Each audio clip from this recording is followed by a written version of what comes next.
Hi ಸ್ನೇಹಿತರೆ, ಇವತ್ತು ನಾನು ಗೋವಾ ಸ್ಪೆಷಲ್ ರೆಸಿಪಿ ಸಾಕರ್ ಬಾತ್ ಮಾಡ್ತಾ ಇದ್ದೀನಿ. ಹೇಗೆ ಮಾಡುವುದು, ಏನೆಲ್ಲ ಬೇಕು ನೋಡೋಣ ಬನ್ನಿ. ಇದೊಂದು ಸ್ವೀಟ್ ರೆಸಿಪಿ, ತುಂಬ ಈಸಿಯಾಗಿ ಮಾಡಬಹುದು. ಹಾಗಾದರೆ ನೋಡೋಣ ಬನ್ನಿ.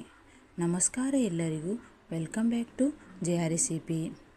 ಸಾಕರ್ ಬಾತ್ ಮಾಡಲು 1 ಬೌಲು ಬಾಸುಮತಿ ಅಕ್ಕಿಯನ್ನು ತಗೊಂಡಿದ್ದೀನಿ. ಅದನ್ನು 4-5 ಸಲ ತೊಳೆದು ನೀರು ಬಸಿದು ಸೈಡಲ್ಲಿ ಇಡ್ತೀನಿ. ನೋಡಿ, ನೀವು ಯಾವುದೇ ರೀತಿಯ ಅಕ್ಕಿಯನ್ನು ತಗೊಳ್ಬಹುದು. ಈಗ ಗ್ಯಾಸ್ ಆನ್ ಮಾಡಿಬಿಟ್ಟು ಗ್ಯಾಸಿನ ಮೇಲೆ ಬಾಣಲೆ ಇಟ್ಟು 2 ಟೇಬಲ್ ಸ್ಪೂನು ತುಪ್ಪ ಹಾಕ್ತಾ ಇದ್ದೀನಿ. ಸಕ್ಕರೆ ಬಾತಿಗೆ ತುಪ್ಪ ಹಾಕಲೇಬೇಕು, ಇಲ್ಲಾಂದರೆ ಟೇಸ್ಟ್ ಆಗೋದಿಲ್ಲ ಸಕ್ಕರೆ ಬಾತು.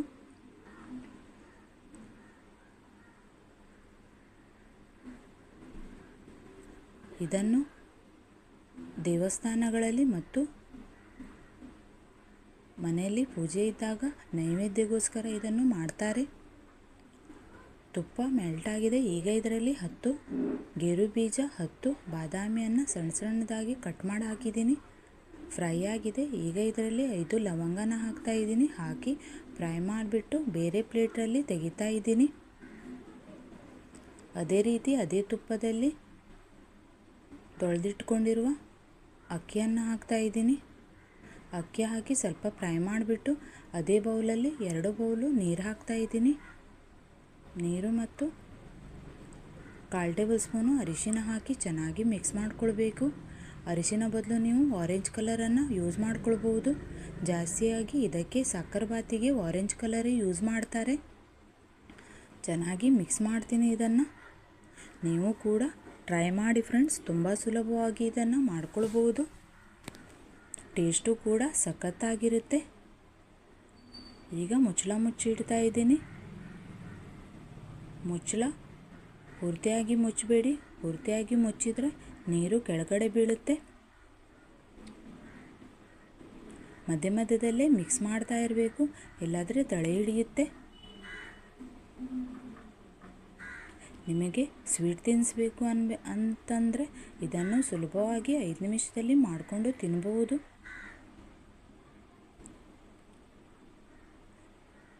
ಮಾಡಲು ಕಡಿಮೆ ಸಾಮಗ್ರಿ, ಆದರೆ ಟೇಸ್ಟ್ ಅಂತೂ ಸಖತ್ತಾಗಿರುತ್ತೆ. ಯಾರು ಬೇಕಾದರೂ ಇದನ್ನು ಮಾಡ್ಬೋದು.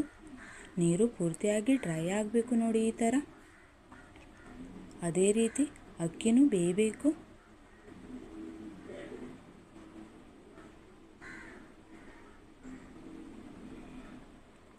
ಚೆನ್ನಾಗಿ ಡ್ರೈ ಆಗಿದೆ. ಈಗ ಇದರಲ್ಲಿ ನೀರು ಡ್ರೈ ಆಗಿದೆ. ಈಗ ಇದರಲ್ಲಿ ಫ್ರೈ ಮಾಡಿ ಇಟ್ಕೊಂಡಿರುವ ಲವಂಗ, ಬಾದಾಮಿ ಮತ್ತು ಗೇರು ಬೀಜ ಹಾಕ್ಕೊಳ್ಬೇಕು. ಹಾಗೆಯೇ 1/2 ಟೇಬಲ್ ಸ್ಪೂನು ಏಲಕ್ಕಿ ಪುಡಿಯನ್ನು ಹಾಕ್ಕೊಳ್ಬೇಕು. ಈ ಥರ ಮಿಕ್ಸ್ ಮಾಡ್ತಾ ಇರಬೇಕು. ನೀವು ಕೂಡ ಫ್ರೆಂಡ್ಸ್ ಟ್ರೈ ಮಾಡಿ, ನಿಮಗೂ ಇಷ್ಟ ಆಗುತ್ತೆ. ಇದೇ ರೀತಿ ಭಾಳಷ್ಟು ಸ್ವೀಟ್ ರೆಸಿಪಿಯನ್ನು ನಾನು ಅಪ್ಲೋಡ್ ಮಾಡಿದ್ದೀನಿ. ಈಗ ಇದರಲ್ಲಿ ಅಕ್ಕಿ ತಗೊಂಡಿರುವ ಅದೇ ಬೌಲಲ್ಲಿ 1 ಬೌಲು ಸಕ್ಕರೆ ಹಾಕಿ ಚೆನ್ನಾಗಿ ಮಿಕ್ಸ್ ಮಾಡ್ಕೊಳ್ತೀನಿ. ಸಕ್ಕರೆ ಹಾಕಿದ ಮೇಲೆ ನೀರು ಬಿಟ್ಕೊಳ್ಳುತ್ತೆ.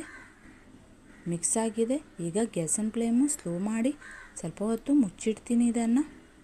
ಎಷ್ಟು ಚೆನ್ನಾಗಿ ಬಂದಿದೆ ನೋಡಿ ಫ್ರೆಂಡ್ಸ್. ನೀರು ಅನಿಸುತ್ತೆ ನೋಡಿ. ಬಿಸಿ ಇದ್ದಾಗ ನೀರು ಅನಿಸುತ್ತೆ, ಆದರೆ ತಣ್ಣಗಾದ ಮೇಲೆ ಪೂರ್ತಿಯಾಗಿ ಡ್ರೈ ಆಗಿ ಅನ್ನ ಬಿಡಿ ಬಿಡಿ ಆಗುತ್ತೆ.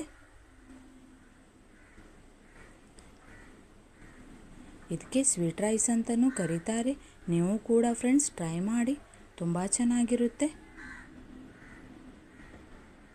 ರೆಡಿಯಾಗಿದೆ ನೋಡಿ ಫ್ರೆಂಡ್ಸ್, ಎಷ್ಟು ಸೂಪರಾಗಿ ಬಂದಿದೆ ಅಂತ. ನಿಮಗೂ ಇಷ್ಟ ಆಗ್ಬೋದು. ನೀವು ಕೂಡ ಟ್ರೈ ಮಾಡಿ. ಇಷ್ಟವಾದಲ್ಲಿ ಲೈಕ್, ಶೇರ್, ಸಬ್ಸ್ಕ್ರೈಬ್ ಮಾಡಿ. ಇನ್ನಷ್ಟು ವಿಡಿಯೋಗಾಗಿ ಬೆಲ್ಲೈಕನನ್ನು ಒತ್ತಿ. ನಿಮ್ಮ ಫ್ಯಾಮಿಲಿ ಫ್ರೆಂಡ್ಸ್ಗೂ ಸಹ ಶೇರ್ ಮಾಡಿ, ಲೈಕ್ ಮಾಡಿ.